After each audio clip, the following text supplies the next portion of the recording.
begin from the ballistics evidence and work backwards if you want to know the incontrovertible facts of what happened and why. Do not begin from witness testimony, not even the testimony of witnesses who admit that they were a part of the conspiracy that carried out the killing. We went through this in the documentary. The rifle itself is not the one that is described in the film. It's shown of a man, a detective walking out with a rifle in his arms raised. That rifle does not resemble the one that was bought by Oswald out of Chicago, supposedly bought by Oswald. No rifle and no bullets, I said. Now the bullets is even more ridiculous. As you know, there's been a long amount of controversy about the CE-399, the so-called magic bullet. We don't have a chain of custody proving that those bullets were ever used. So those are not, they do not match the ones at the 6th floor that were pictured. And that's the bullet that was found on the gurney, correct? Beside one of the bodies. Yes, except we don't know which gurney it was found on. According to the evidence, all right, that bullet was turned over to the FBI at 9:20 that night. Well, here's the problem. Frazier, who was the FBI ballistics expert, had the bullet at 7:35.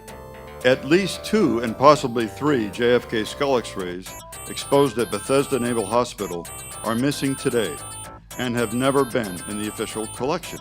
The JFK skull x-rays actually reveal a total of 3 headshots, 1 from behind and 2 from the front.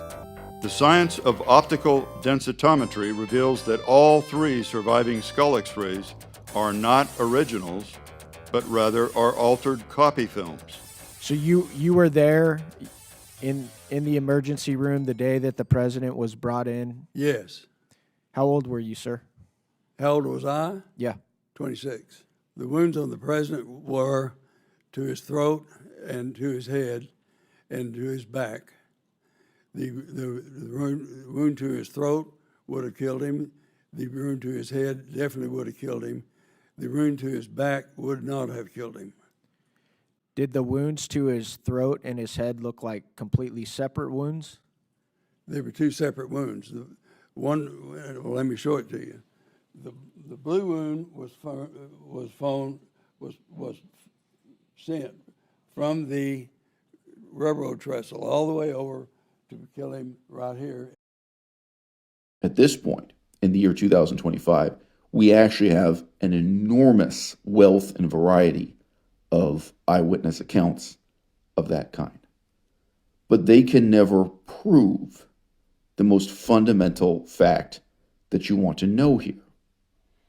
And what it is you want to know is whether Lee Harvey Oswald worked alone or if he participated in a larger conspiracy.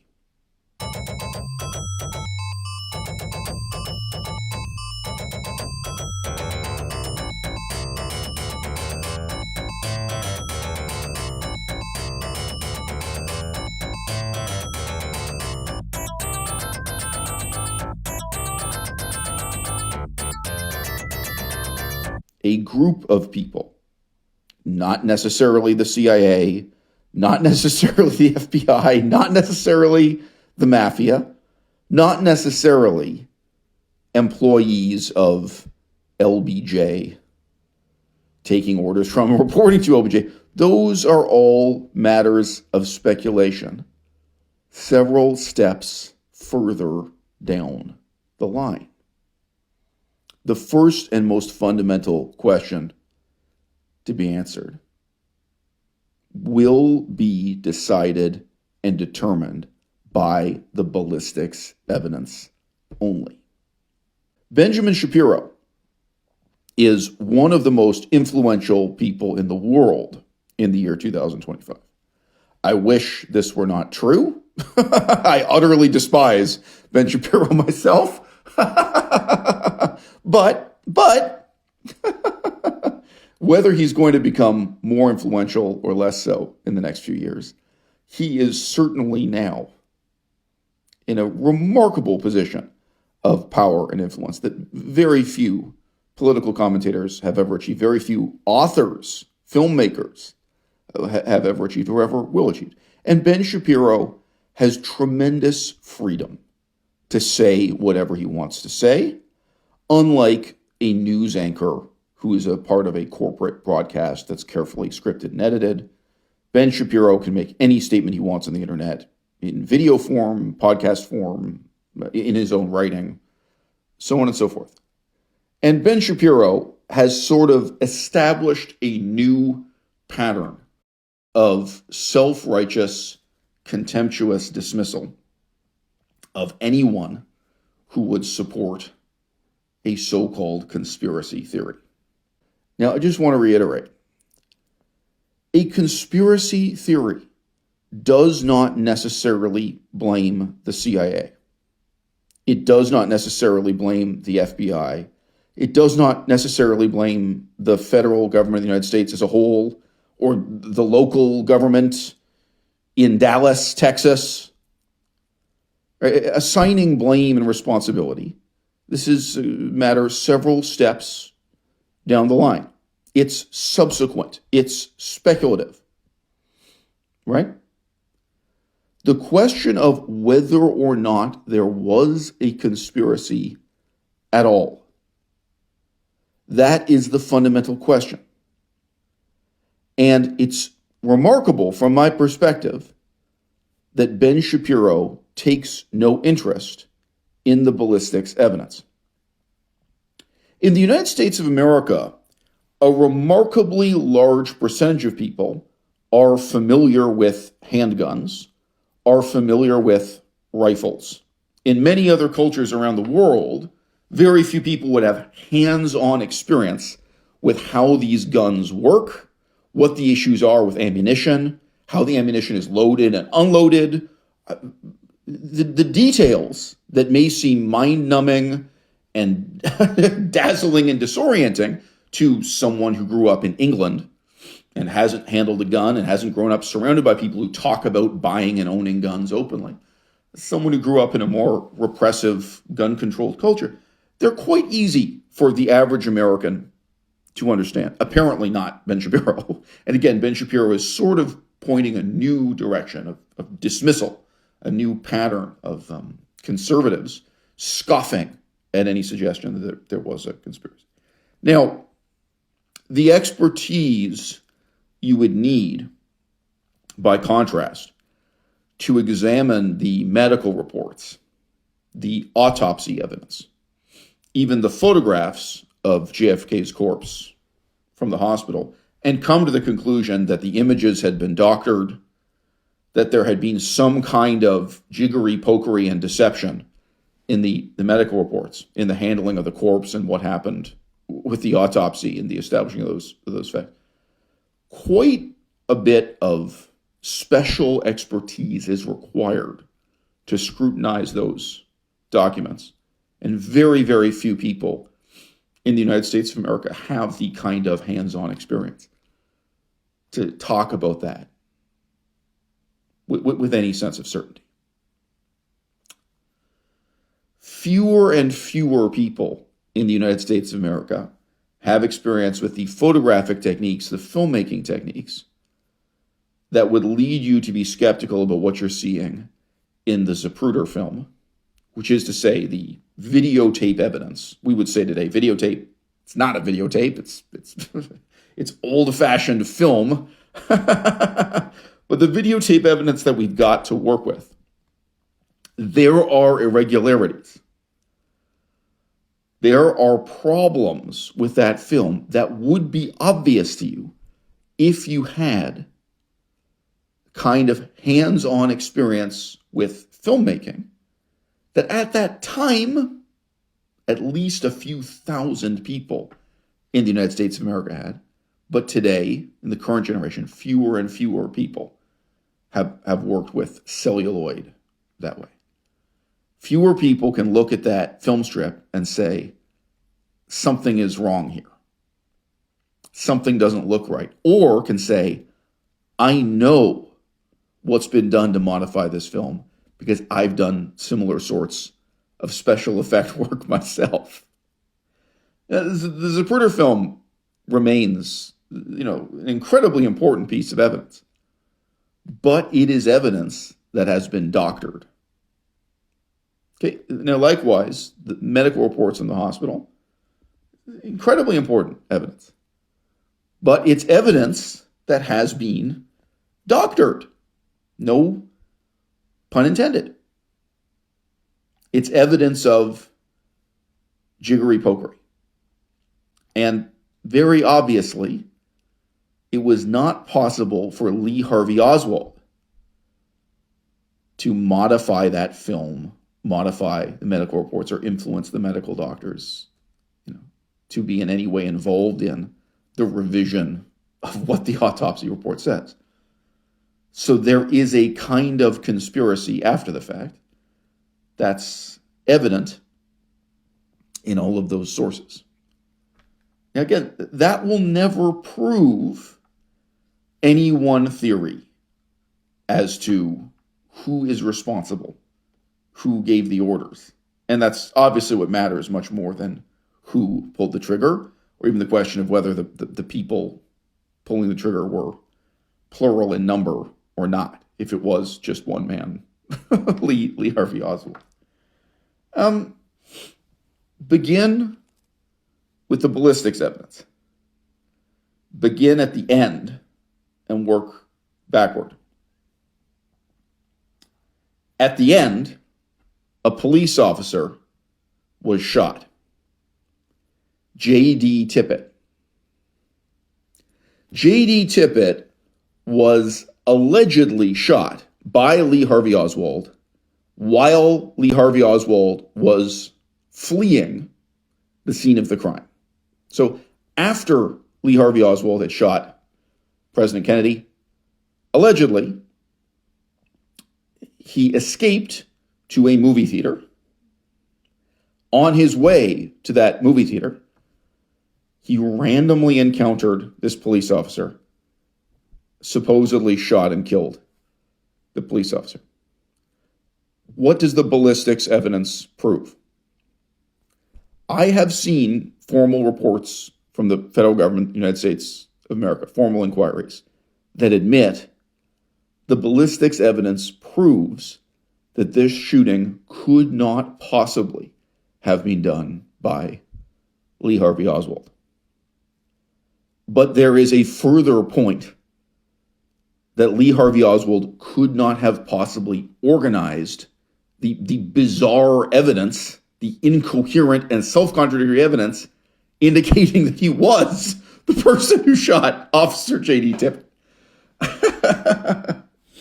Now, at the scene of the crime, there were 4 cartridges, people commonly say shells, left behind.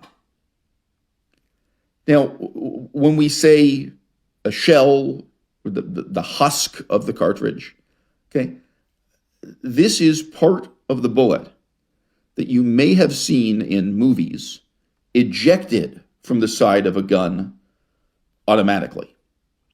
Some guns do that. Some guns, you fire a bullet, the bullet, of course, comes out of the barrel straight ahead, and then there's a mechanism that ejects the shells, the empty shell, ejects the husk of the cartridge out of the side of the gun, and it may then fall on the concrete, fall on the cement, fall on the floor, so on and so forth. One of the reasons why you've seen that in so many movies is that it's very visually striking for filmmakers to use that kind of gun. The gun that was used to shoot Officer Tippet was a .38 snub nose revolver. It's a very small gun, and it's quite physically difficult and time-consuming after firing the gun to open it and, using your fingers, remove the shells, remove the empty shells, and then drop them on the ground. Whoever took the time to shoot Officer Tippet stood there, opened up the revolver, removed 4 shells, and placed them on the ground. Lee Harvey Oswald had military training. If he were trying to get away with a double homicide at this point, after shooting JFK, if he had shot this police officer, it does indeed seem incongruous that he would stand there, open up his gun, remove crucial evidence, and throw it on the ground. If you know about what it's like to actually handle these cartridges, these shells coming out of a gun, it's very, very difficult to do this without leaving your fingerprints on the shells. These are nice, smooth pieces of metal. It's really a very good surface to retain fingerprints.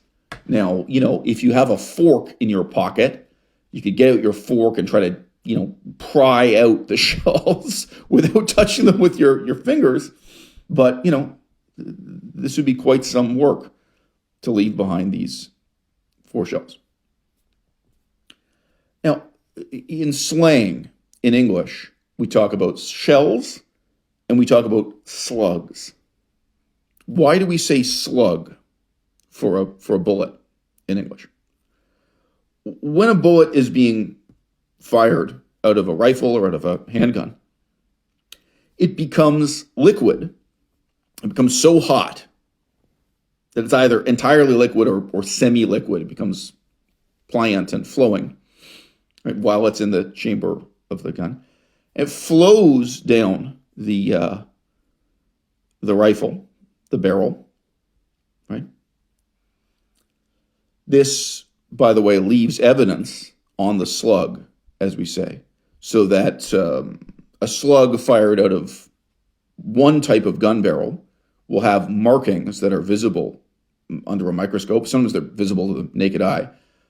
It will have markings that reflect the type of gun barrel it flowed through during this very brief period of time in which the bullet is very, very hot. Again, it's either entirely liquid or it's kind of semi-liquid and melting and susceptible to be reshaped, right? In this sense, it resembles a slug. It's something gray and sort of amorphous, easily changing its shape and form. It's not a clean geometric shape. It's neither conical nor tubular. It's not one shape or another. So thus we have this distinction. We talk about shells and we talk about slugs. The slugs that were used to kill Officer Tippet do not match the cartridges. They do not match the shells. It is not possible that the 4 slugs fired from this one handgun match the 4 shells. Therefore, by this one fact established by ballistic science alone, it must be that there was a conspiracy to kill Officer Tippet. It is very obvious, once this one fact is established, that there was a conspiracy to assign responsibility for this crime, the murder of J.D. Tippet, to the same man who supposedly killed JFK. Now, by the way, the fact that Oswald did not kill Tippet doesn't mean he's innocent of killing JFK. The extent to which people's imagination races ahead from one extreme to another is certainly something you can learn from the study of the murder of JFK and the variety of bizarre theories the evidence has inspired. Okay, so as soon as we accept that it is not possible that Oswald killed Officer Tippet, and furthermore, it is not possible that Oswald generated the bizarre physical evidence suggesting that he killed Officer Tippet alone. He could not have done this if he wanted to. Okay? Then we have irrefutable evidence of a pretty complex conspiracy involving quite a number of people, and people who were willing to murder J.D. Tippet just to serve the political end of further vilifying Oswald. It was a significant choice. So we can even ask that question. Who would be willing to kill a police officer? It's sort of collateral damage as a minor aspect of an assassination plot against the President of the United States. Now, the fact that in this way Oswald was framed for the murder of J.D. Tippet does not mean that Oswald was innocent, that Oswald was not involved in the assassination of JFK. Furthermore, the fact that someone is framed for committing a murder doesn't mean they're innocent of that very murder. Logically and procedurally, these have to be dealt with as two very separate things. The .38 revolver, snub-nose pistol used to shoot Officer Tippet is a very, very peculiar cultural artifact of the time it was manufactured in. It was an unusually popular kind of ammunition called the .38 Special. And this bullet, the Special, it's larger than a normal .38 bullet. It's longer, sort of beautiful, geometric-looking firearms product, but it is also narrower. This particular pistol, was allegedly used to kill Officer Tippet. The size of the barrel had been modified by the manufacturer to be shorter. Thus we say it's snub-nosed. It had been shortened to make it more portable. And the chamber had been modified to permit this more popular brand of ammunition, which was not what the gun was originally manufactured to handle. The result is a bunch of parts that fit together quite imperfectly and leave behind peculiar and distinctive traces on the bullets.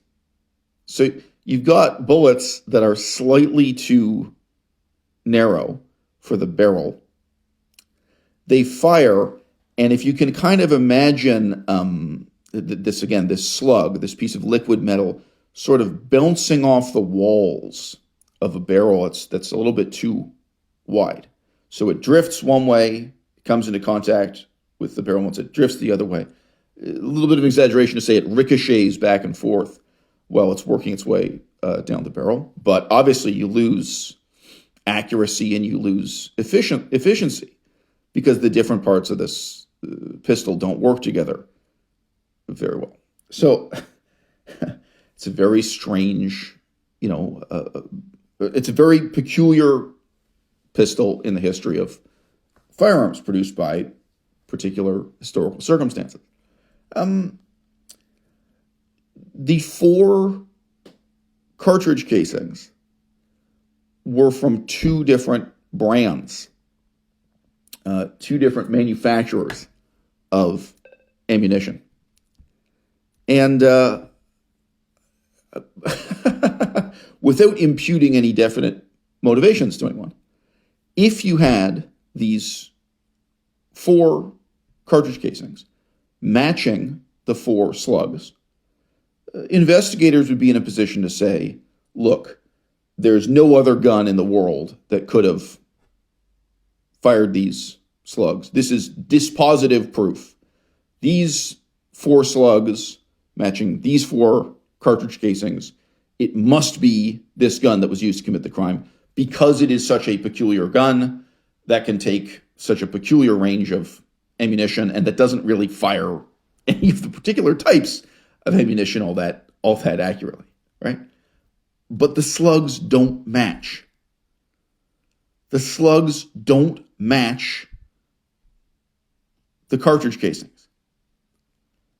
So therefore, some other gun was involved, some other ammunition was involved, and some other person or some other people were involved. So if you are regarding these 4 cartridge casings as false evidence planted at the scene, it could not have been false evidence planted by Lee Harvey Oswald. So already we have irrefutable evidence that there was a conspiracy involving a larger number of people. As I said earlier, many, many Americans have hands-on experience with guns. So they just laughed at these ridiculous explanations and rationalizations that came out. I'm guessing, Ben Shapiro doesn't have a lot of hands-on experience with handguns or rifles. But at the time and still now, generally speaking, Americans who know guns can look at the ballistics evidence of what happened with Tippet and just laugh at how ridiculous it is. They can just look at this and say, look, you can't fool me. I know what's going on here. Now, again, that doesn't mean they can come to some kind of certain conclusion about the involvement of the CIA or the involvement of the FBI or the responsibility of LBJ or the responsibility of anyone else in giving orders. But they can look at this ballistics evidence and say, wow, this is a really complex, contradictory setup. They can tell that someone set this up, someone messed it up. The shooting of JFK itself, although there is very real evidence of tampering with the Zapruder film, right? And that tampering could not have been arranged by Lee Harvey Oswald, right? So we have another kind of conspiracy there, which, again, can't make any certain inferences about who's responsible or why, but film has been tampered with. Nevertheless, anyone who looks at that film and knows about rifles, knows about guns, can say with certainty more than one rifle was used in this shooting with more than one type of ammunition. Further, it is very obvious that the final shot that's visible on camera, and please note, I'm not saying I know for a fact this was the final shot fired, but it's the final shot you can see clearly in the Zapruder film. That shot has been fired at a different angle from the shots that came earlier. It's been fired by a different person in a different position than the very first shots that we can see hitting Kennedy. Again, I'm using careful wording here. I don't know which was the first shot fired, and I don't know what was the last shot fired. There were bullets that just hit the sidewalk, hit the cement, and accomplished nothing. So, what you can see on camera and what has ballistics evidence left behind in the body of JFK, that's different from having a perfect knowledge of how many shots were fired at how many angles by how many people. Okay? But the shot that dramatically causes JFK's head to explode, which again, on film, it's the last shot you can see, that is fired from in front of JFK. Now, there are eyewitness statements corroborating this fact. There always have been. Whether or not you believe eyewitness statements is a choice. Ballistics evidence is incontrovertible and objectively real in a very different manner, in a very different fashion. And of course, that is why the autopsy report, what is said and what is shown about JFK's skull, is so bizarre and perplexing and confusing. What has been shared with the public of x-rays of JFK's skull is so perplexing and confusing. Why there is incontrovertible evidence of jiggery pokery, shall we say, with the x-rays and photographs of JFK's skull, the autopsy report after the fact. And again, none of these things could have possibly been organized by Lee Harvey Oswald, nor by his supporters after his death or something. So, that's a separate story to tell. The single most controversial aspect of the ballistics evidence is actually the claim that one bullet entered JFK's neck at the back and then came out in the front center of his throat.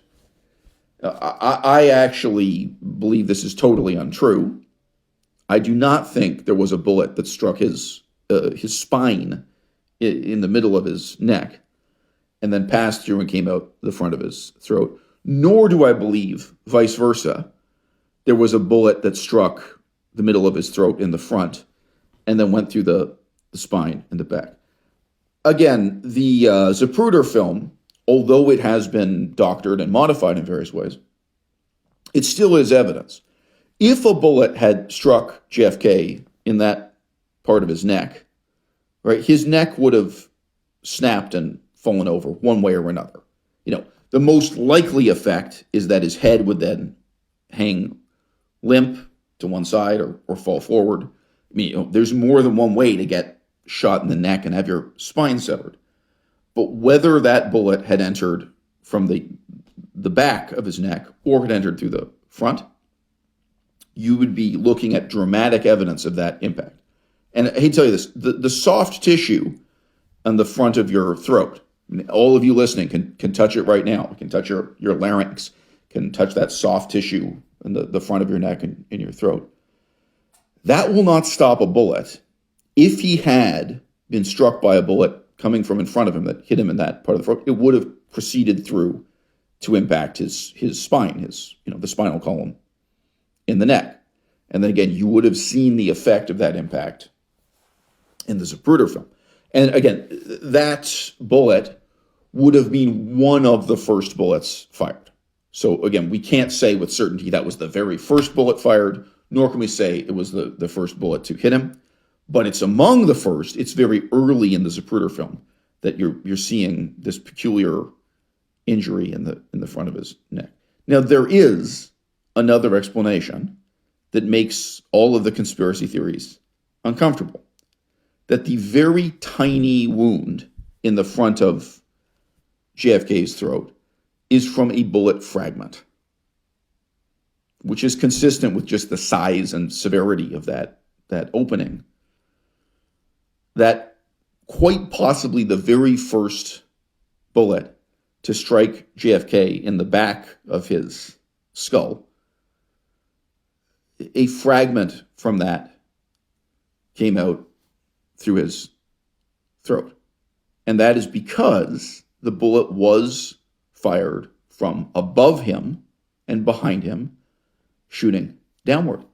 And it is entirely possible that some of those bullets were fired by Lee Harvey Oswald, that he was one of the shooters.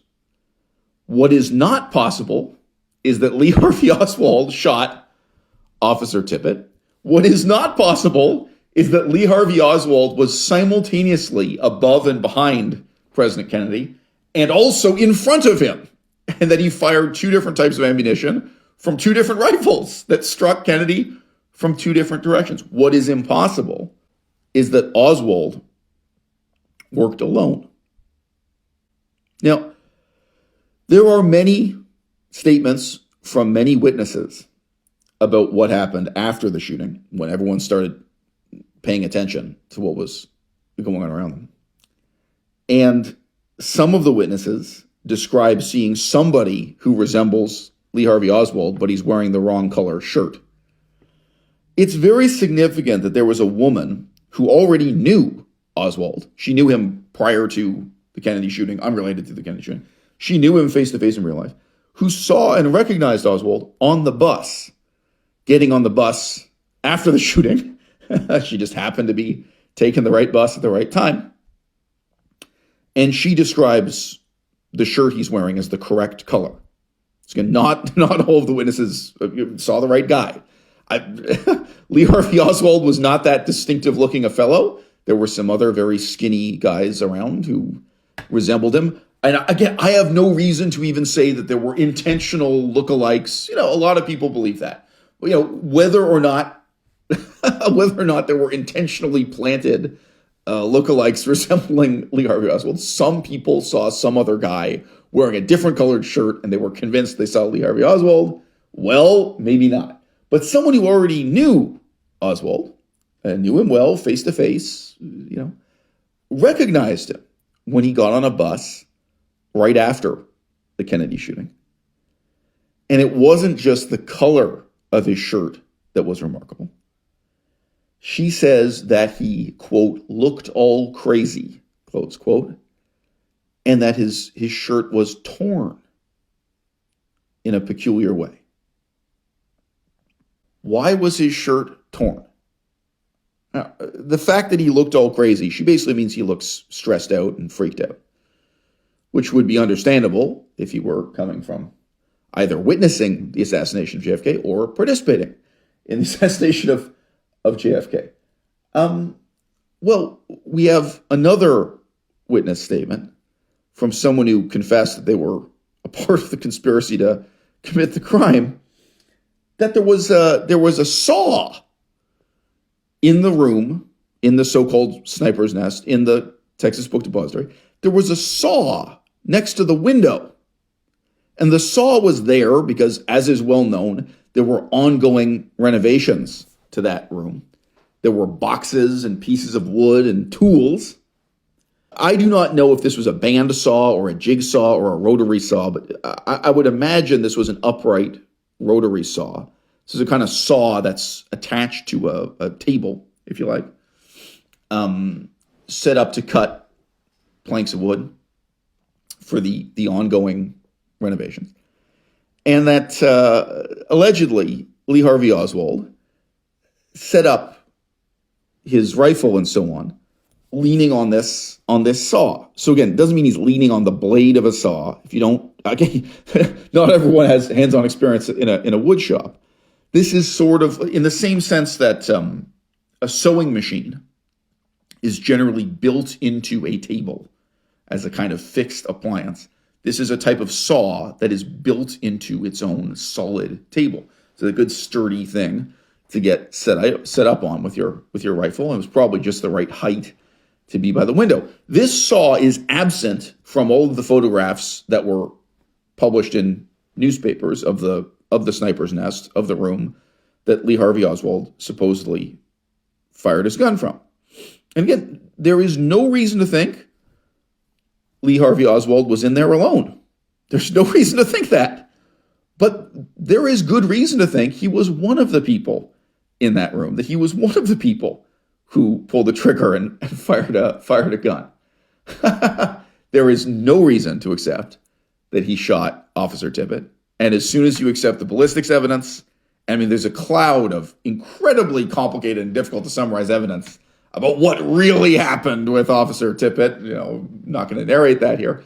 But okay, well, with Officer Tippet's death, we have evidence of a conspiracy to frame Oswald for the crime, to get him to, be the patsy, be responsible for the crime, and then to blame him alone. Okay, so that we have evidence of. But this does not mean Oswald was an unwitting patsy. This doesn't mean that he wasn't a participant. And it's my choice to believe that eyewitness testimony, that he got on a bus wearing a ripped shirt, and the sort of matching counterposed testimony that the reason why his shirt was ripped was because of this saw that he was leaning against as he got set up to take his shots,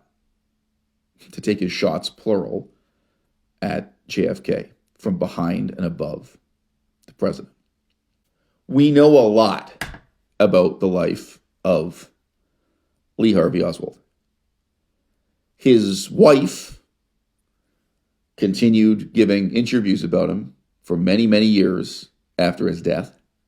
We have extensive records from Russian intelligence of what he did in Russia during his years there, Lee Harvey Oswald had been an intelligence asset of the United States of America.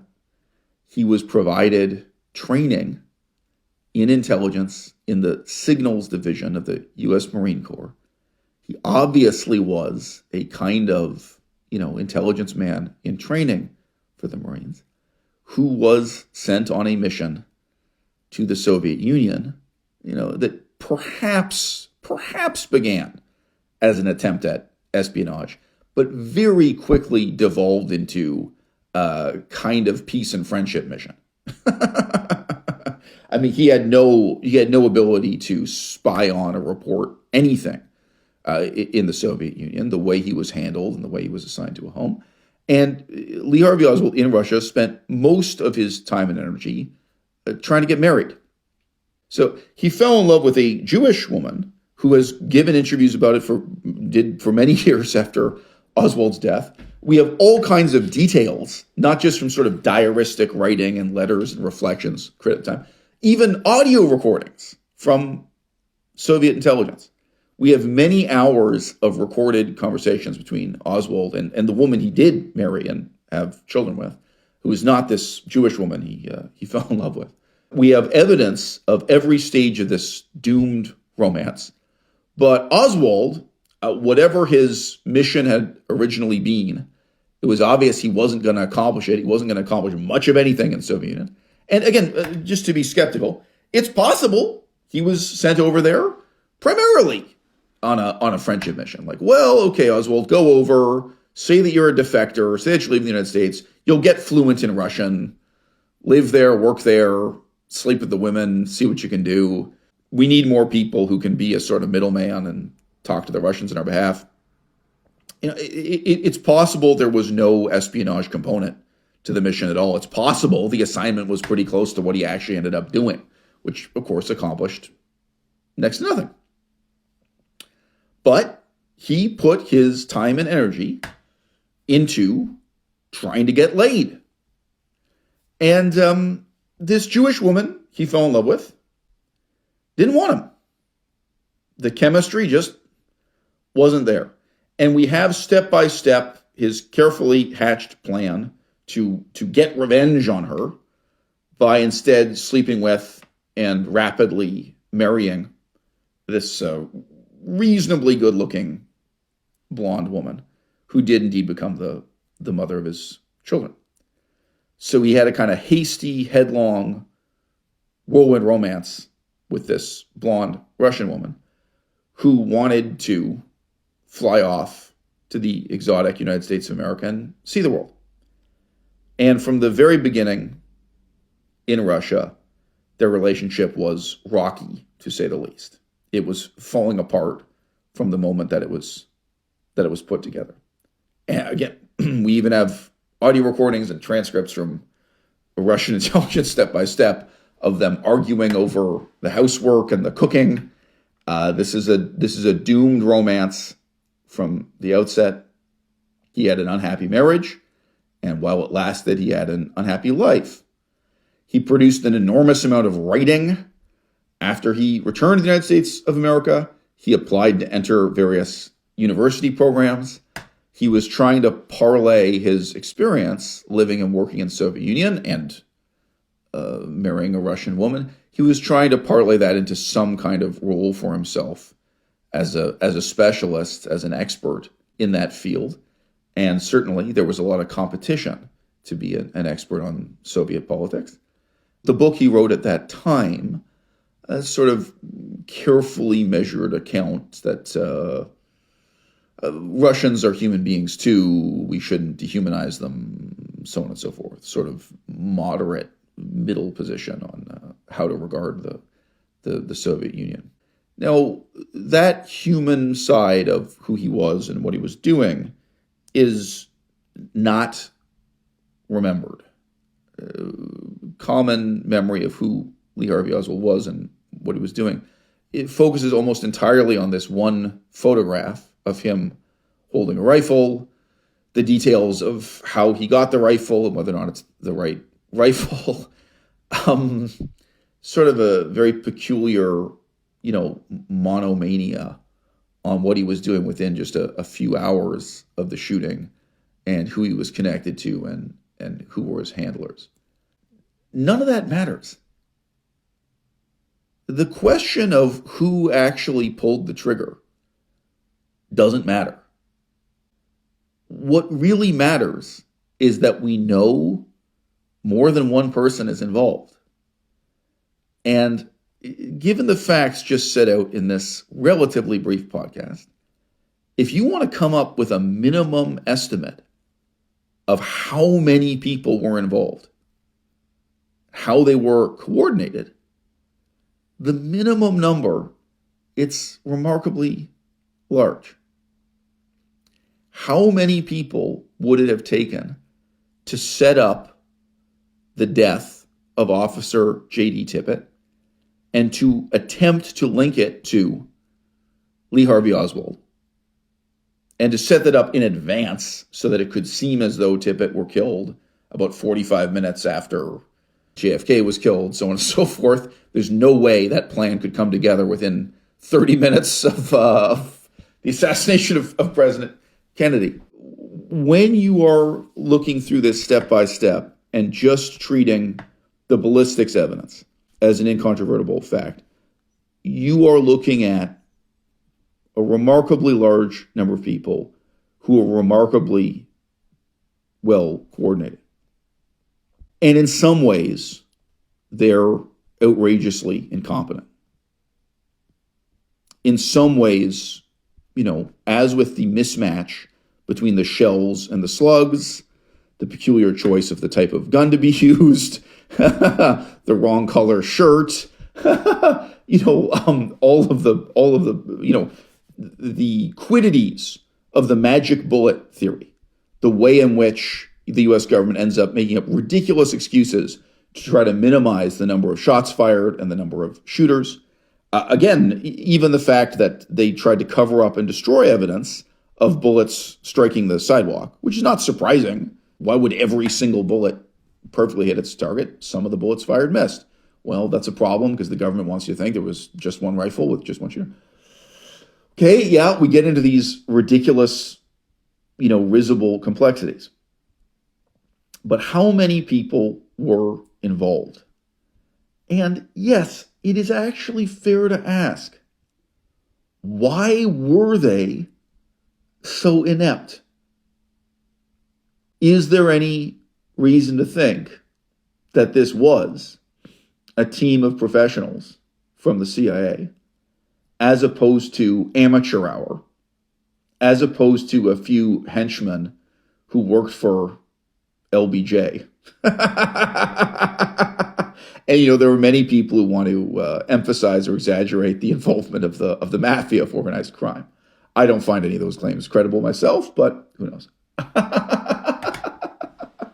So again, we're now several steps into speculation. What really matters, what you really need to know with certainty, is precisely the diametric opposite of what Ben Shapiro is now so passionately telling the world. And the danger of what Ben Shapiro is doing is that he's taking ignorance and repackaging it as self-righteous ignorance. What I see conservatives doing right now in both the United Kingdom and the United States of America is presenting themselves as too sophisticated, too highly educated, too well-informed to believe what rednecks believe, that there was more than one shooter with more than one weapon. Well, guess what? There are a lot of rednecks who have experience handling rifles and working with handguns. You don't need to be a redneck, but you don't need to be a conservative college professor. You don't need to have an education at an elite institution like Ben Shapiro to look at what happened with J.D. Tippet and say there was more than one pistol involved here. The ballistics evidence doesn't make sense. The shells and the slugs don't match. You don't need to have an elite education at an elite university to watch the Zapruder film carefully and say there are at least two different rifles involved here with two different kinds of ammunition. So on this one, the rednecks may be right.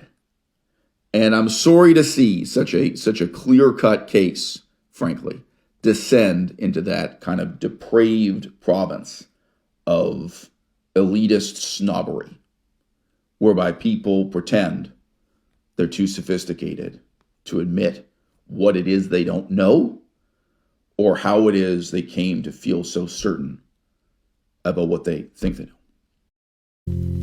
These were all meetings that occurred after Epstein was a known pedophile and on the sex offender registry.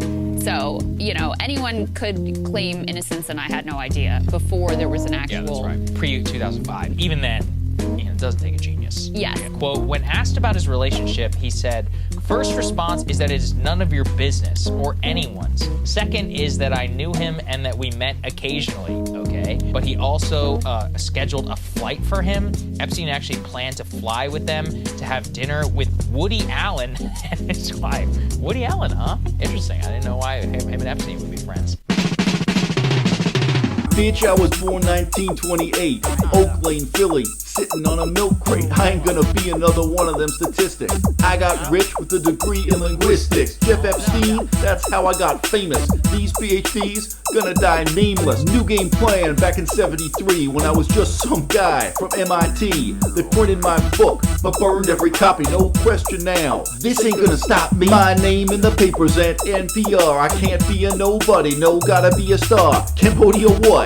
I don't know shit. If Vietnam don't sell, I'm getting into it. Epstein had money and connections and hoes. Me, I was thinking I could use 2 or 3 of those. You see my grind ain't politically correct. I supported Pol Pot up the side of my neck. I had an education, but I didn't have a dime. Anything for the fame back in 79. You really think Epstein did better than me? He died in a cell and I'm still walking free. And I still fuck hoes like half my age, half my size. With all that money from a man I despise. Climate change ain't changing me. I'm the #1 author of the century. Bangkok underwater with my name in lights. Girls pulling off their shirts like Talladega Nights. Oh, you tell me now the North Pole's gonna melt when I've been getting laid since motherfucking Roosevelt. Politicians moving at a glacial pace. When the glaciers disappear, you'll be erased. Now Epstein's hustle comes close to my philosophy. Looking at the life I live while I was preaching anarchy. You see me on Twitter, but no, you can't cancel me. Living like Epstein while I was preaching anarchy. You see me on Twitter and no, you can't cancel me. Living like Epstein while I was preaching anarchy. Bitch, I was born 1928, Oak Lane, Philly, sitting on a milk crate. Why you think I've been hanging with my boy Woody Allen? They call him the Wood, but they call me the Stallion. Put that on my grave, no Chomsky the Stallion. No, bring the beat back. No, it's not finished. You can't cancel me. No. Take my word until the ends of the earth. I'ma ride this snail like a motherfucking Papa Smurf.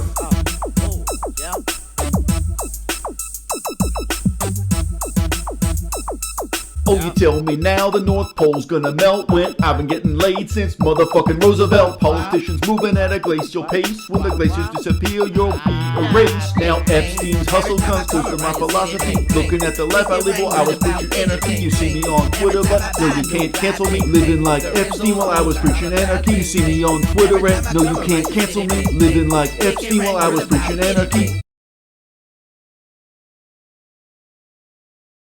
There are 4 fingerprints in the Texas School Book Depository that have been identified as belonging to Mac Wallace. There would be good reason to suspect the involvement of Mac Wallace in the assassination of John F. Kennedy, even if there were not 4 fingerprints identified by 2 fingerprinting experts as belonging to Mac Wallace, found on cardboard boxes in a room full of cardboard boxes referred to as the sniper's nest. Now, you may be skeptical. I certainly understand your skepticism, and as you're going to hear, I encourage it. Would you be so skeptical if those 4 fingerprints belonged to Lee Harvey Oswald? If there were 4 fingerprints identified in this same way belonging to Lee Harvey Oswald, what would Ben Shapiro have to say about that? What if instead these 4 fingerprints belonged to Frank Sturgis, David Morales, or Cord Meyer? Names that may sound vaguely familiar to some of you, because they're names that have become part of the mythology about the assassination of JFK created by E. Howard Hunt.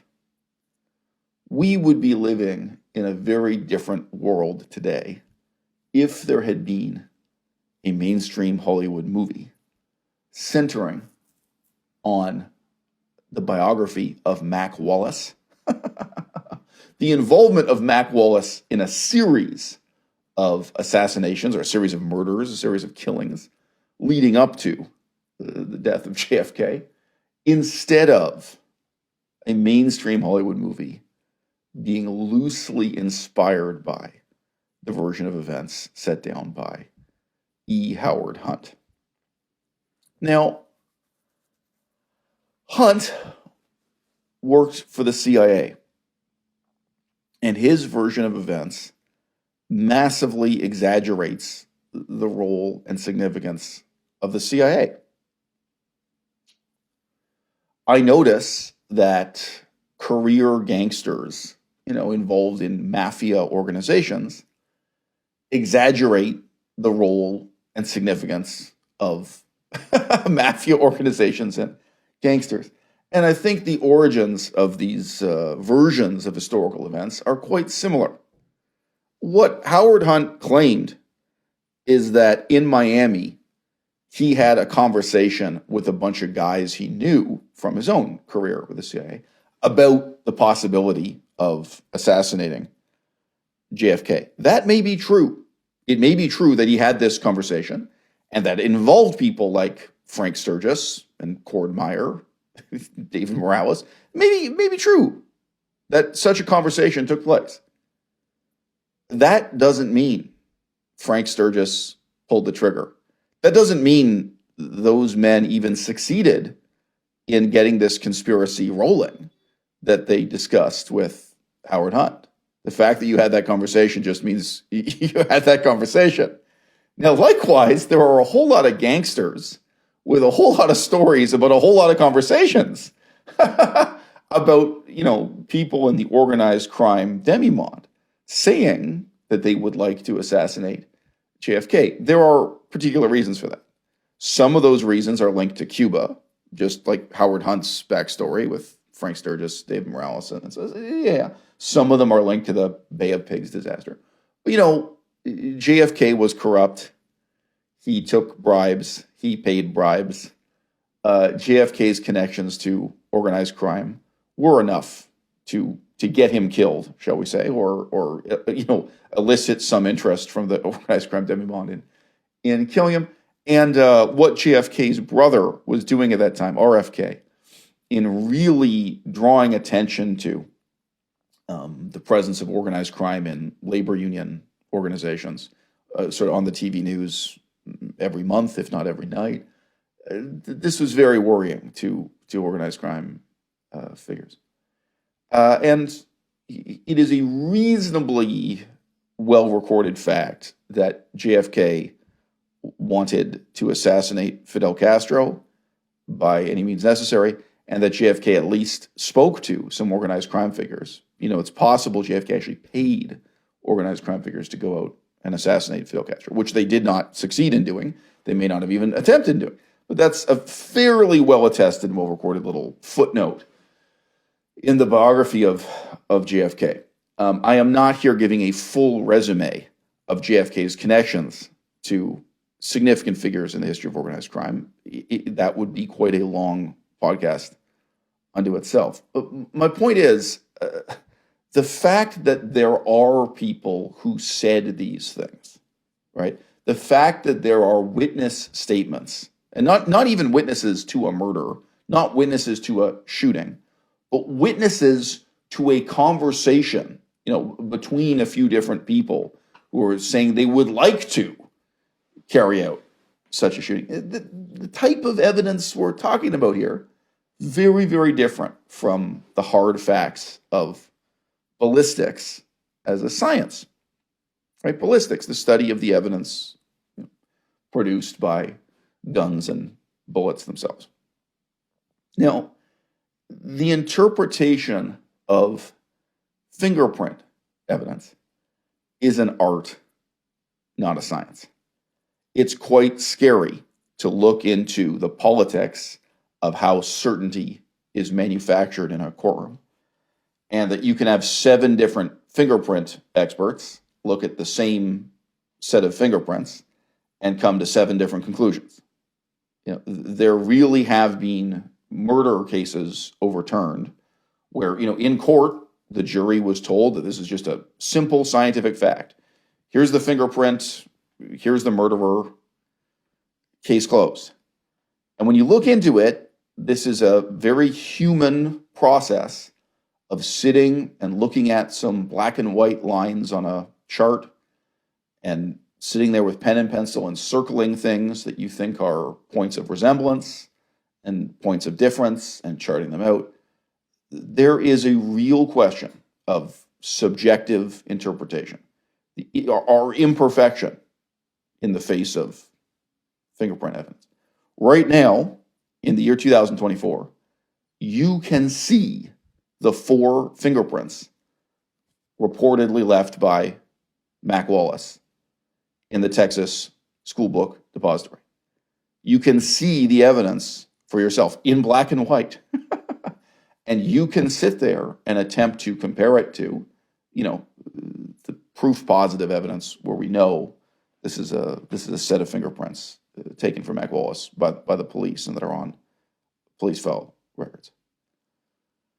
So if you actually think that you can pick up the knack, you can develop the hobby of interpreting fingerprint evidence, and coming to an objective conclusion, you will not be biased by your own your own fantasies or your own false sense of certainty that what really happened in the assassination of JFK. You can try your hand. You could see this evidence for yourself.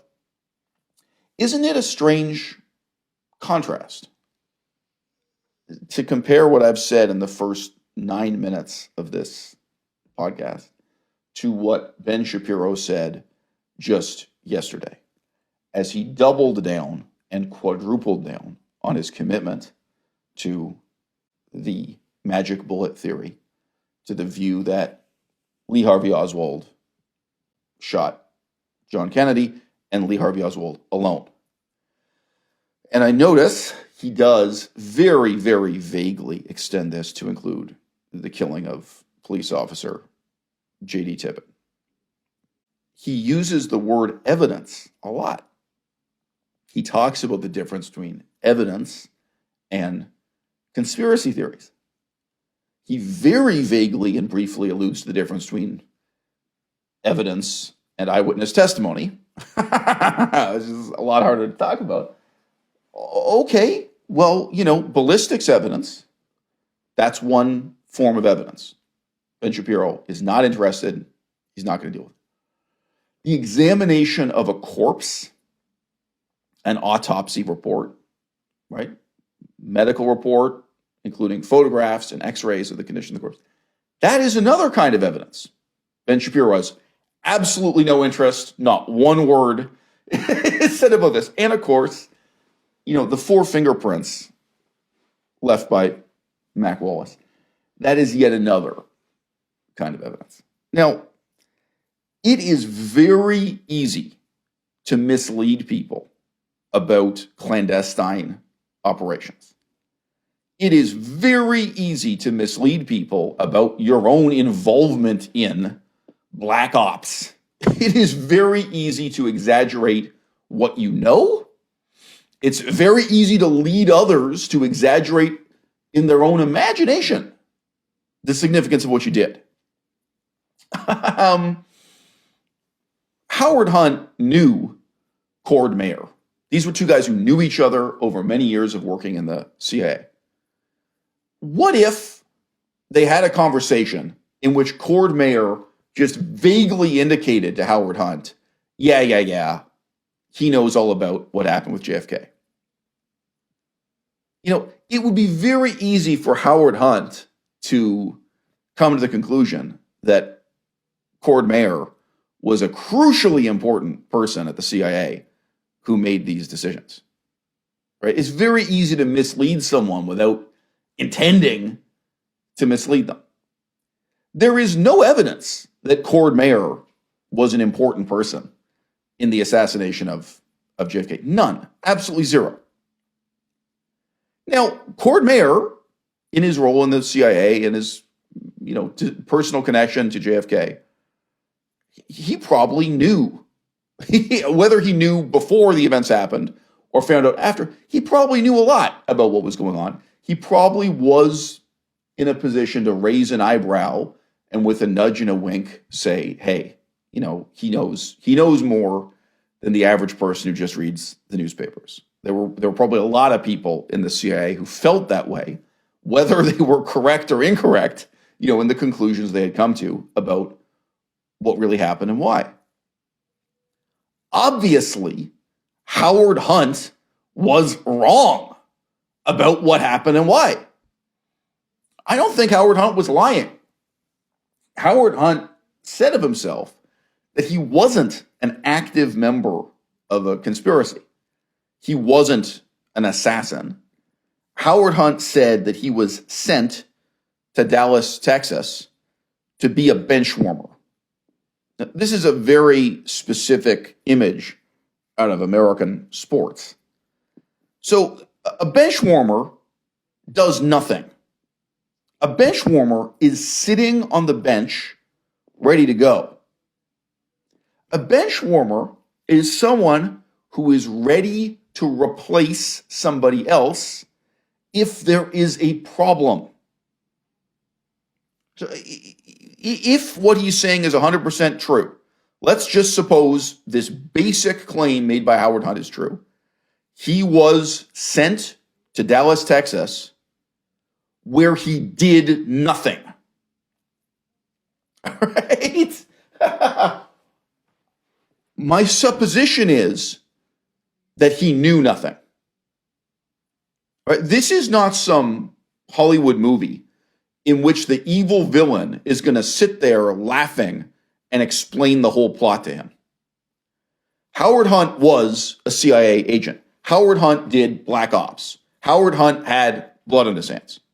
And it is very well attested what Howard Hunt did with his career. Howard Hunt was the kind of guy who could have been involved with a plot to kill JFK or anyone else, anything else, right? Howard Hunt, a remarkable career. And in that period, in that generation, there were not so many knuckle draggers doing this kind of work for the CIA. The same few guys would fly to Tippet and would fly to Colombia, Latin America. They relied on relatively few knuckle draggers to actually get out and do the work. That's anyone who reads with the history of the agency. They did not work with hundreds of different specialists like Howard Hunt. How many guys there were, I don't know, but the same names come up again and again, whether you're working from the autobiographies of these guys or what have you. They didn't have a huge staff doing these kinds of operations, right? Howard Hunt was one of those guys, right? It's very, very well attested in history. It's a real fact that Howard Hunt was a CIA operative doing black ops, especially in Latin America, especially in connection to Cuba, but all around the world.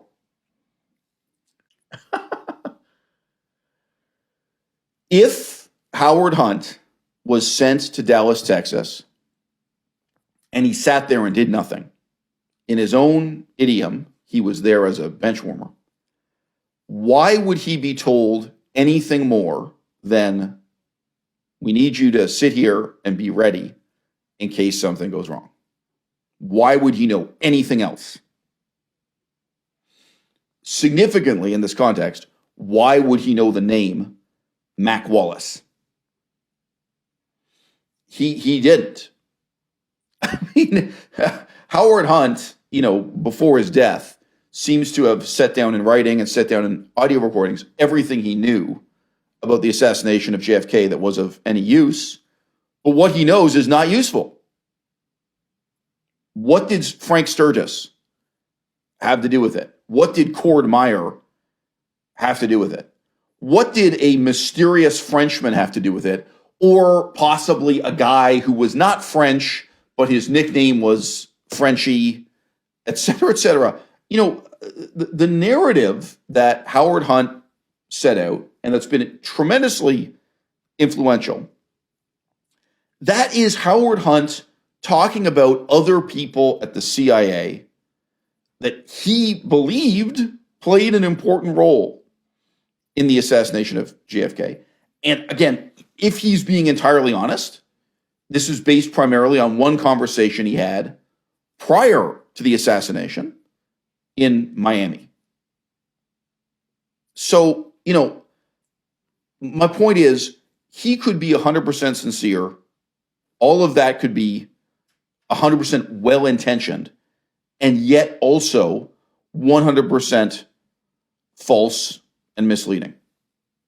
In my prior podcast on this subject, I really very briefly adumbrated the problems with the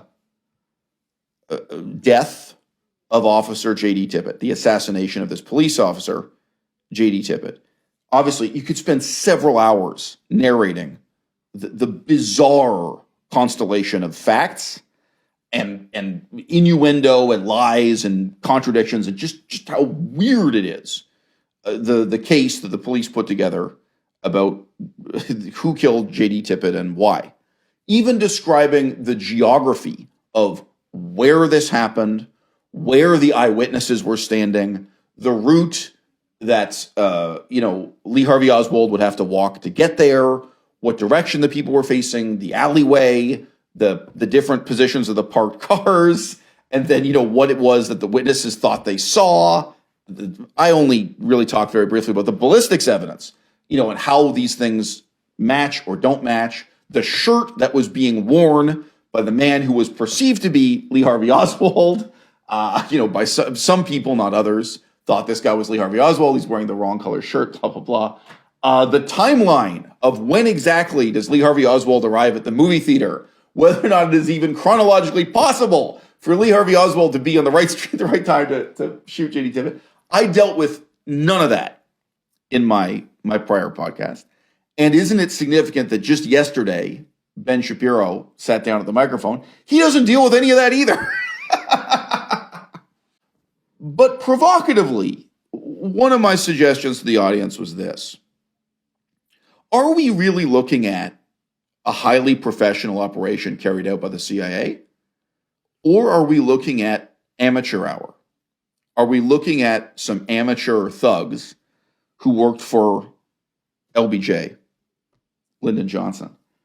And could that be part of the reason why this is such a mess? It doesn't seem that there was some genius orchestrating the police as they stumbled through, this frame-up job in the murder of Officer J.D. Tippet.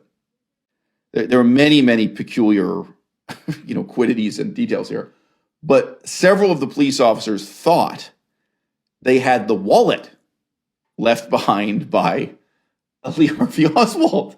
And then there was a problem because now there are two wallets. There's the wallet Lee Harvey Oswald had on his person when he's arrested in the movie theater, goes to jail. And then there's seemingly a second wallet that the murderer left behind at the scene of the crime. The murderer who shot Officer Tippet and then removed the shell casings, removed the spent cartridges from a revolver and placed the shell cartridges on the ground just to produce evidence for the police. Well, the police believed this same, experienced military veteran assassin took his wallet out of his pocket and placed his wallet on the ground after shooting a police officer. Now, I don't want to get into the really, really bizarre details about this wallet and all the different theories that have been inspired by it. But I do not actually believe this was Lee Harvey Oswald's wallet. I also do not believe this was a wallet planted at the scene in order to implicate Lee Harvey Oswald. But there were police at the time who did believe that, and they've given interviews and so on after the fact and stated that, there was this wallet, and then the wallet disappears. And then there are all these theories generated about the wallet. There's photographs of the wallet. There's a news report, film, so I believe it's for the TV news, that shows the police handling this wallet and talking about it. My point is, the very stumbling, bumbling, confusing nature of the cover-ups that ensued. You have to wonder who organized this. Why is this so badly organized? Oh yes, well that brings us back to these 4 fingerprints, right? And this interesting character, Mac Wallace. Mac Wallace did not work for the CIA. Mac Wallace did not report to Cord Meyer.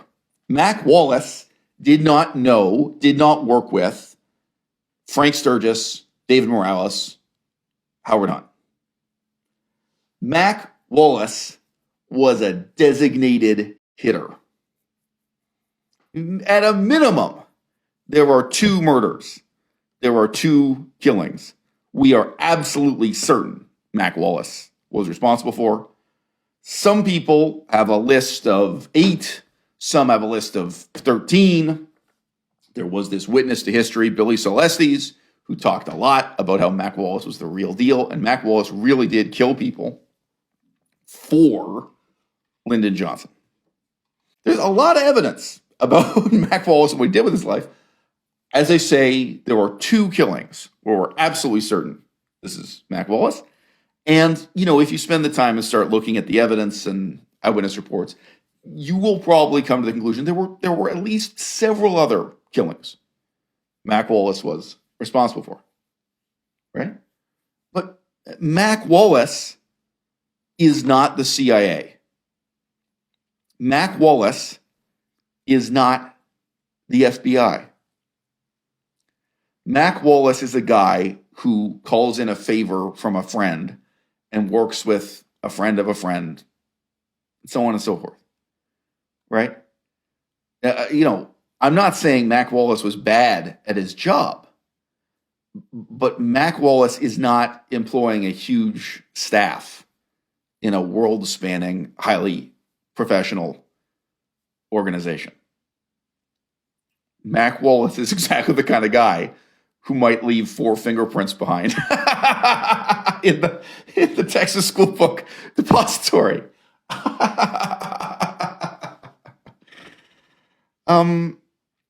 My own parents were involved in an international communist conspiracy. It would be very easy for me to exoticize and dramatize what this conspiracy was and what their involvement of it was. And it's interesting in terms of reflecting on the development of my own character, my own nihilism, I always regarded what my father told me about this as bullshit. I have no memory of ever being young enough or ever being naive enough that when my father talked about his own contact with the CIA and so on, his own contact with the shadowy world of, conspiracies and counterintelligence, I can't remember ever accepting what he said as anything other than bullshit. You know what I mean? I just regarded what he was telling me as gross exaggeration and egomania, if not outright fiction, fraud, and lies. So it's interesting. I was really very skeptical about what my father said under that heading. My point is this. Normal people come into contact with the intelligence apparatus, surveillance and undercover research. These are a part of normal life. And the people doing the work are normal people. Howard Hunt was a normal person. Mac Wallace was a normal person. anyone you meet and talk to who has history or background of this kind of work, they are dismally ordinary people. And it's very easy to exoticize, these things in retrospect. I'm sure it would have been very easy for even someone as experienced as Howard Hunt to have the misleading impression that Cord Meyer was the mastermind of the assassination of JFK. And likewise, there are people in organized crime who had conversations with older gang leaders, older mob figures. And, again, nobody knows exactly what got said in these conversations, but it's quite possible someone in the mob just said with a smile and a wink that they know what really happened with JFK and why. Maybe they don't. Maybe they don't know what they're talking about. To give a younger person the impression that they were of some special importance, that they know secret things that nobody else knows. And again, maybe it's true, maybe it's false, maybe it's a mixture of the two. Maybe it involves, exaggeration. I can remember really cross-examining my father about his claims about the CIA. And, at several different points, really proving that he was lying to me. Like he had to buckle and admit that he was really lying. He was really exaggerating and exoticizing what had happened. My parents were members of a fruitcake extremist communist organization. Obviously, the CIA should have been watching them. Like if the CIA were not paying attention to these people, that was failing on the part of the CIA. Everyone in that organization would have been very happy to work with Russian intelligence if they could at that time. Everyone in that organization would have been very happy to work with Chinese intelligence if they could.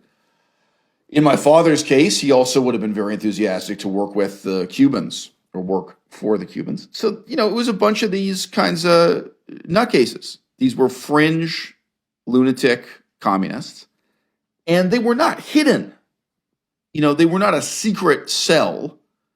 My father published articles and published books declaring his crazy political ideology. And they were going out doing fundraising and collecting donations for this crazy communist political organization. And by the way, this tells you something about the history of communism. There were all these articles from other communist organizations denouncing my father's group as being not really communist, that this was a fake communist organization.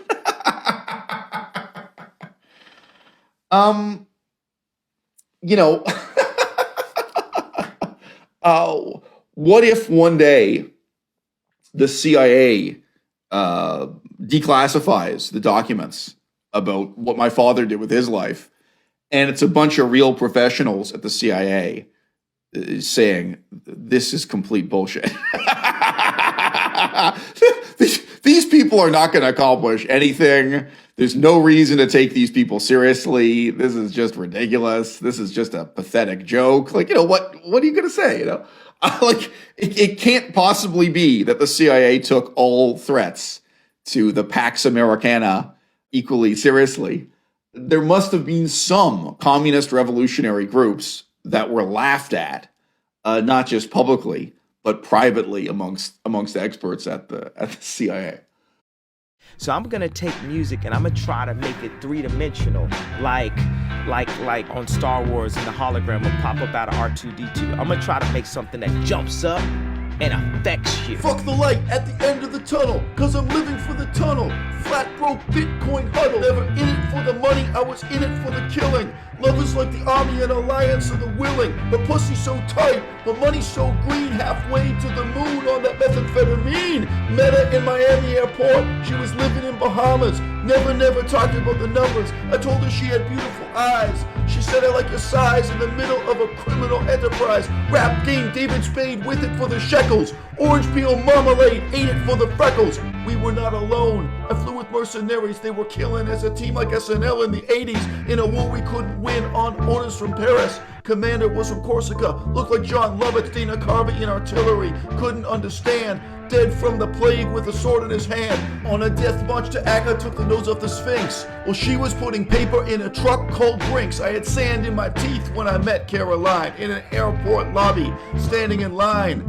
I was so hard, she called me her hardness, and didn't give a fuck about my male pattern baldness. Sex on the beach, then on a beach ball, at her desk eating pussy in a conference call. I held her in my arms as she cried, when Quan apologized and Terra Luna died. Why? I met her in Miami airport, she was living in Bahamas. Never talked about the numbers. Her pussy so tight, her money so green, halfway to the moon on that methamphetamine. Never in it for the money, always in it for the killing. Love is like the army and alliance of the willing. Yeah, that's right, I used to play the stock market. Go into Ukraine with that shoulder-mounted rocket. There is no light at the end of the tunnel. That's why I'm living for the tunnel. Flat broke Bitcoin huddle. They are afraid that you will discover the truth of yourself and them. They don't want you to find who you are, because once you know yourself, the next step is you gotta rise up. These are the games that are being played. And some people know that they're playing, and some people do not. What horrifies me about Ben Shapiro is the way in which he is linking, ignorance to self-righteous snobbery. He is presenting himself as a university-educated man who cannot possibly get his hands dirty by reaching into the muck of redneck conspiracy theories and dealing with the facts, dealing with the evidence. And at the same time, he is urging you to be rational. He's urging you to only consider the evidence. Well, there is physical evidence that Mac Wallace was there at the scene of the crime, right? There is certainly enough evidence for you to start looking into the life of Mac Wallace and to what extent Mac Wallace and his friends might have been responsible for this, instead of Howard Hunt and his friends.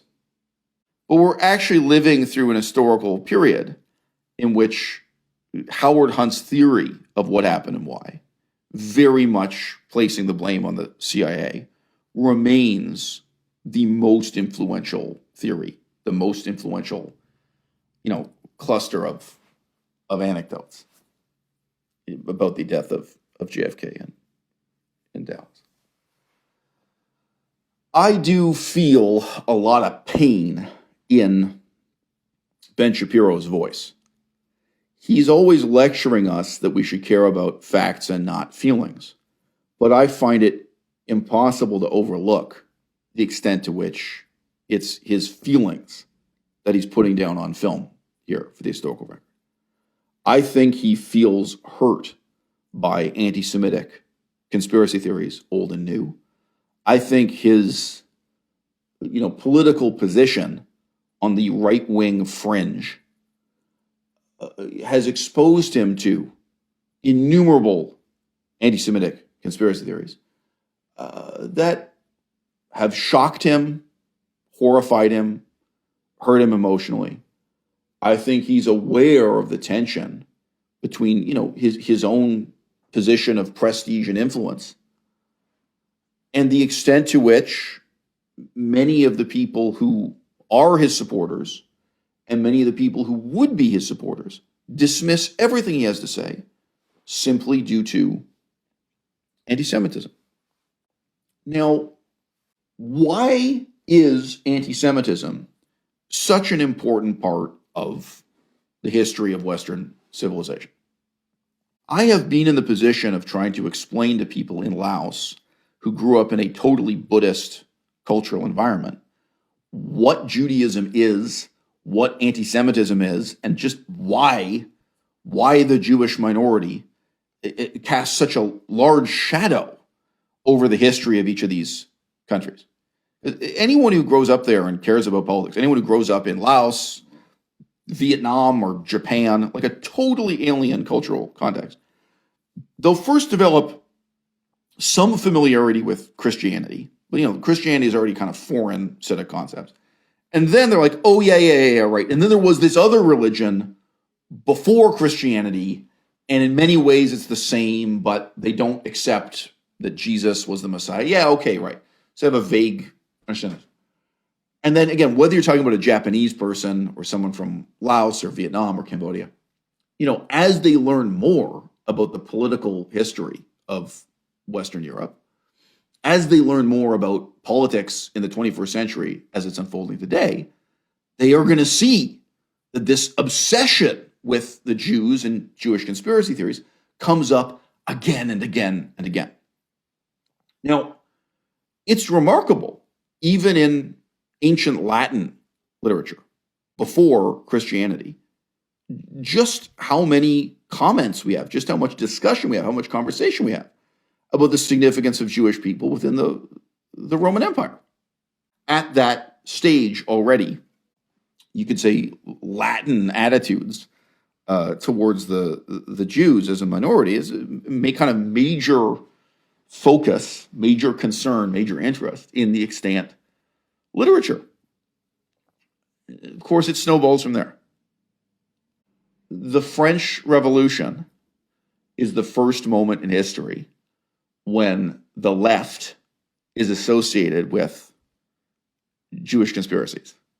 The idea that the whole French Revolution was a kind of Jewish conspiracy, right, that begins from that date prior to the rise of Napoleon. Napoleon and his unique relationship to the Jewish minority within France. Napoleon and his unique experience in Egypt, in the area that is now Israel. Napoleon's experience marching past Jerusalem to Akka. These political events have cast a tremendous shadow over our whole civilization. The unique significance of the Jewish people in the history of France, in the history of Germany, in the history of Russia, in the history of the United States of America. It has ossified into a kind of cultural obsession. And what I hear coming from Ben Shapiro is really the wailing of a brokenhearted man, that he can't deal with it or he hasn't dealt with it yet. He really has not dealt with the extent to which the whole right wing, the whole conservative movement is deeply, profoundly anti-Semitic. He's still shocked. He's still hurt. He's still horrified that people around him want to blame the assassination of JFK on a Jewish conspiracy. I mean, it's palpable both in what Ben Shapiro says, what he said just yesterday, and the way that he said it and how he feels about it. This is for him emotionally overwhelming. Now, what was more significant in the assassination of JFK? Israeli politics or Cuban politics? I mean, it's just a joke. Like, the idea that this specific historical incident had anything to do with Judaism and Jewishness or Israel's foreign policy. The death of JFK, of course, has everything to do with Cuba. It has everything to do with Cold War politics, with Russia, if let's not list off all of the reasons why, people wanted to kill or eliminate JFK. It has to do with his own drug habits, his own unreliability, his own insanity. It has to do with his own sex life. It has to do with the extent to which he had utterly discredited himself to everyone around him, everyone who knew him, the extent to which he had become a kind of dangerous madman in a position of power. And this was demonstrated by his behavior at every stage of the Cuban Missile Crisis. Apart from which, and in addition to it, by the way, JFK had terrible, terrible health problems. And he was taking a variety of quack medicines to try to cope with them. He was taking various kinds of stimulants to try to cope with his illnesses. And then, when he went into withdrawal from the stimulants, he'd be crazy and unreliable in a different way. There were a lot of reasons why, people who relied on JFK could have, in the months leading up to his assassination, come to the conclusion that the United States of America would be better off if JFK were dead rather than alive. There are certainly reasons why powerful people in the CIA, in the FBI, in the White House, in many branches of government, would be willing to comply in a conspiracy to cover up what really happened after the fact, even if they were not involved before the fact. And of course, we have this huge amount of evidence, as I discussed in the first podcast, of jiggery-pokery, of tampering with evidence that comes along after the fact that cannot possibly be blamed on Lee Harvey Oswald. But it also can't be blamed on Mac Wallace, right? Mac Wallace may have been one of the crucial people who organized the shooters. Mac Wallace may have been one of the guys who pulled the trigger. He can't be the only guy. More than one person pulls more than one trigger. But, Mac Wallace may have been crucial in that respect. But Mac Wallace was not tampering with the autopsy evidence, right? Mac Wallace was not tampering with the, X-ray evidence, so on and so forth. Mac Wallace did not put together the magic bullet theory and make those diagrams. It goes on and on, all the kind of bizarre cover-up activity and rationalization activity after the fact. And of course, Mac Wallace could not have stage managed the framing of Oswald for the death of J.D. Tippet. So again, police officer J.D. Tippet, that is a mess. And if you look at, the extent to which this is amateur hour, why and how did these bumbling Dallas police officers end up putting together this, interpretation of the facts of what happened with J.D. Tippet? Well, it wasn't Mac Wallace who did that either. I think what I find most disturbing about Ben Shapiro's role in this is his presumption that he is offering an expert opinion in contrast to amateurs. There was a time several decades ago when I could have told you about this fingerprint evidence, but you couldn't see it for yourself. Now you can. Even if you are not a fingerprint expert, you could actually take that evidence and pay a fingerprint expert and get their opinion. As I've already alluded to, it's a very subjective art form. You could pay 10 different fingerprint experts, and maybe 5 of them tell you, yes, they're confident these fingerprints match Mac Wallace, and maybe 5 of them tell you no, or they tell you they have doubts, or they tell you that the fingerprint evidence is uncertain. This is a sort of interesting thing you get into. Obviously, there was a time when nobody really had access to the Zapruder film. And now instantly on the internet, you can get access to it. Someone like Ben Shapiro absurdly is in a position of saying, don't believe your own eyes. Believe him. And Ben Shapiro is moralizing about this by pointing the finger at anyone who would even question the, magic bullet theory, pinning responsibility solely on Lee Harvey Oswald working alone. He's presenting this sort of snob morality. that anyone who would even be willing to think through the unthinkable, anyone who'd be willing to do their own research, is a victim of this conspiracy theory mindset, which for him is emotionally linked to his own traumatic experiences with anti-Semitism. And I'm sure for him in his life, that's something he's traumatized by again and again and again. I'm sure he's had friends and colleagues who were close to him, and then one day he finds out how anti-Semitic they really are. He finds out what they really think of him. He's probably felt betrayed by the movement that he's trying to lead again and again and again. Ladies and gentlemen, this has been a very spontaneous episode of Nihilism Now. If you look at the description of what this show is supposed to be about, we've kind of veered off topic to deal with the assassination of JFK in some detail.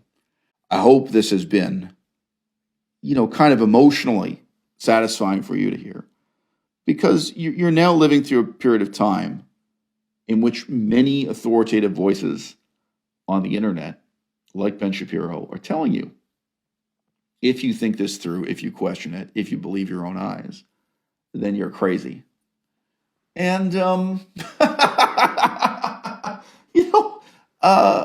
instead, with all due sympathy, I'd like to direct you to consider the extent to which Ben Shapiro himself may be crazy.